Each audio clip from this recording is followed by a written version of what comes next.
Bauchi mu dai kai muke ta yayi. Kin jirgi ka zarce nan makoyi. Auzu billahi minash shaitanir rajim, bismillahir rahmanir rahim. Ranka shi da barka da wuni. Yawwa, kamar yadda muka sani kai sananne ne kuma a fili kake a gaban al'umma. Dai yadda ka zaga jama'a sun san ka kwaroro ba yanda ba za ka shiga ba a san ka ba a san sunan ka ba, musamman ma a wannan bangare na gwagwarmaya, abin da ya shafi gwagwarmayan kwato wa al'umma haki. So ranka shi da waka bakin mai shi yafi daɗi ka gabatar mana da sunanka. A'udhu billahi minash shaitanir rajim. Bismillahir rahmanir rahim. Sunana Umar Muhammad Gemu. Ni dan jihar Bauchi ne.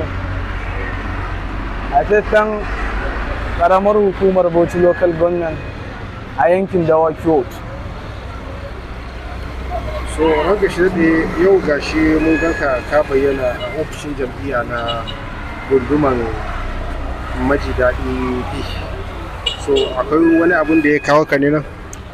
Na'am, babban abun da ya kawo ni wannan ofishi ta jam'iyyar APC da ke gundumar Maji Dadi cikin karamar hukumar Bauchi local government ba wani abu bane, na yi tattaki ne na biyo bayan ɗan takararmu na majalisar wakilai wato honorable Umar Ibrahim Niteco.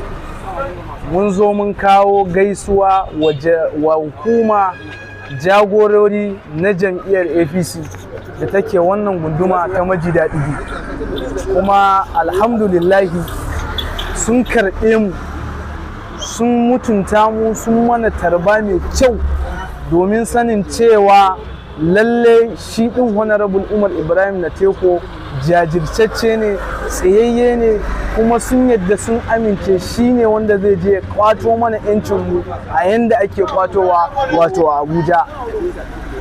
So ranka shi daɗe a kasancewanka ba ka biyo baya ko kuma mu ce kayan rakiyan ɗan takara na wannan karamar hukumar Bauchi, kenan ya gwada alaka a zuciyanka, ya gamsu da rawar da zai iya takawa nan kan kujera kenan. Ai wannan ba ni ba, da duk al'umman da suka taru a wannan ofishin wannan jam'iyya da take gundumar Maji Dadi a wannan ofishi na jam'iyyar APC, duk wanda suke wajen babu wanda bai yarda a cikin ransa cewa honorable Umar Ibrahim Niteco tsayayye ne, jajirtacce ne, wanda kuma zai je ya tsaya da gasken ya kawo sauyi, kai ba a cikin Bauchi local government ba, Bauchi state gaba daya sun yadda sun amince cewa honorable Umar Ibrahim Niteco irinsu ne ya kamata a dinga fitowa da su takara su tsaya domin su zama wakilai jagorori na al'umma.